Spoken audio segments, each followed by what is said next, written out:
Hello friends, नमस्कार। मैं हूं योगेश चतुर्वेदी और आज फिजिक्स के एक नए टॉपिक के साथ फिर आपके सामने उपस्थित हूं। फ्रेंड्स, आज का हमारा टॉपिक है कूलाम का व्युत्क्रम वर्ग का नियम। फ्रेंड्स, ये जो टॉपिक है मोस्ट आईएमपी टॉपिक है, क्योंकि इलेक्ट्रोस्टैटिक्स की जान है कूलाम का नियम। इसके बिना इलेक्ट्रोस्टैटिक्स संभव नहीं है।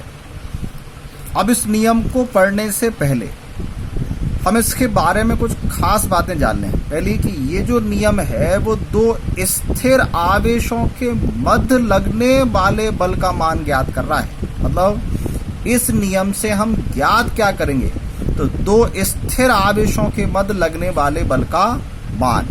अब बल का मान ज्ञात करने की हमें आवश्यकता क्यों है? तो फ्रेंड्स, इसके पहले तक हम ये तो जानते थे कि दो आवेश एक दूसरे को या तो आकर्षित करते हैं या प्रतिकर्षित, लेकिन उनके बीच लगने वाले बल का मान कितना होता है ये हम नहीं जानते हैं। तो उनके बीच लगने वाले बल का मान सबसे पहले हमें किसने बताया?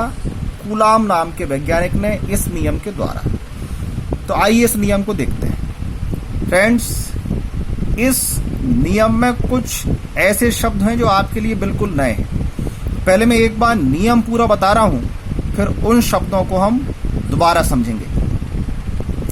नियम कहता है किन्हीं दो बिंदु आवेशों के मध्य लगने वाले आकर्षण या प्रतिकर्षण बल का मान उन दोनों आवेशों के परिमाण के गुणनफल के समानुपाती तथा उनके बीच की दूरी के वर्ग के व्युत्क्रमानुपाती होता है।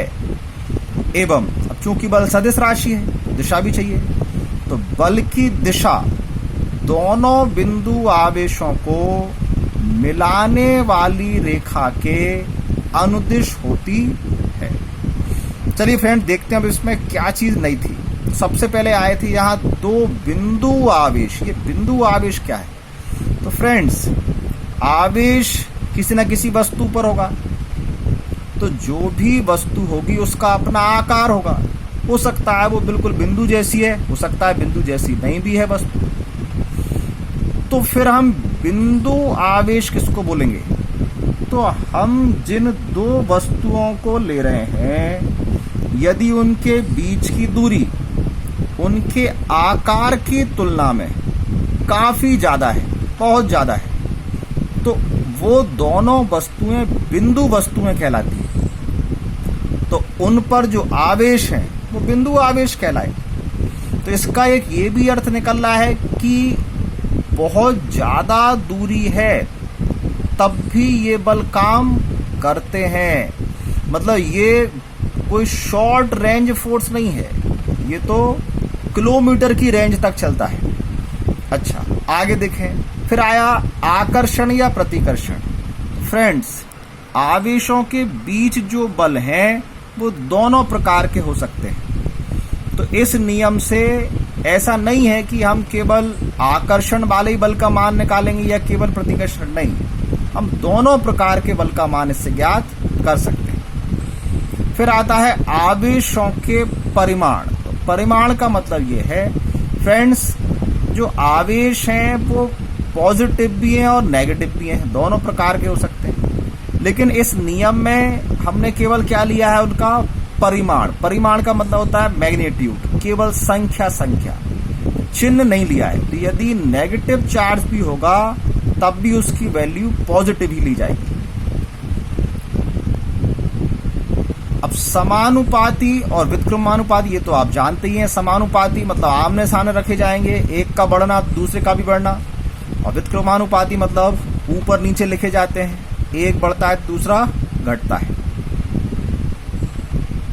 अब इसमें आता है जो बल की दिशा है वो मिलाने वाली रेखा के अनुदिश है। अनुदिश शब्द का मतलब होता है फ्रेंड्स, जैसे ये चित्र में हमने दो आवेश Q1 Q2 लिए, ये इनके बीच की दूरी R है।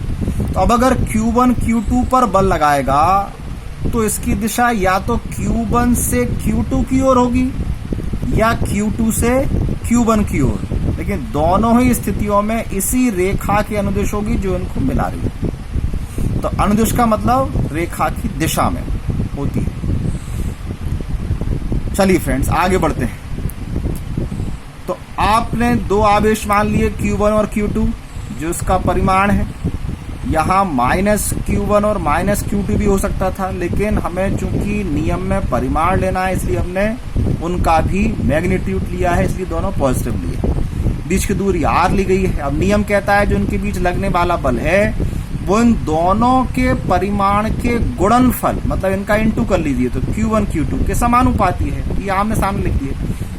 और इनके बीच की जो दूरी है इसके वर्ग के तो r का स्क्वायर किया और ये व्युत्क्रमानुपात में लिख दिया। अब इनको एक साथ लिखेंगे तो F समानुपाती Q1 Q2 upon r square हो गया।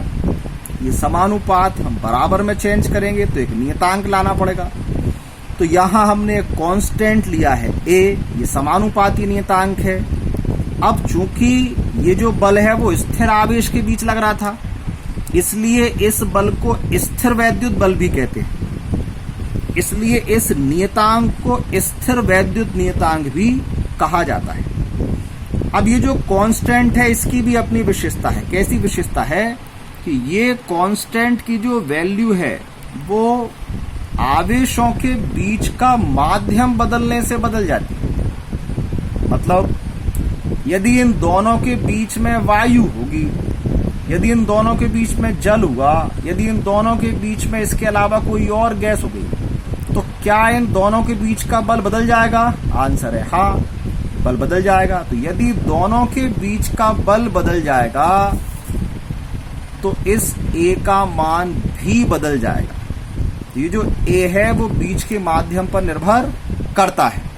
दूसरी चीज, ये मात्रकों की पद्धति पर भी निर्भर करता है। मतलब यदि हम SI यूनिट में देखें, CGS यूनिट में देखें तो इस A की वैल्यू अलग अलग आएगी। तो फ्रेंड्स आज का वीडियो मैं यहीं समाप्त करने वाला हूं। इस एक ही अलग अलग माध्यम में अलग अलग पद्धतियों में क्या वैल्यू होती है ये बताऊंगा मैं आपको नेक्स्ट वीडियो में, क्योंकि टॉपिक इम्पोर्टेंट है, बड़ा है, इसलिए मैंने इसको कई सारे वीडियो में समझाया है। आप सारे वीडियो अवश्य देखें तो आपको कूलाम का नियम पूर्णतः समझ में आएगा। फ्रेंड्स मिलेंगे नेक्स्ट वीडियो में स्थिर वैद्युत नियतांक के साथ। तब तक के लिए नमस्कार।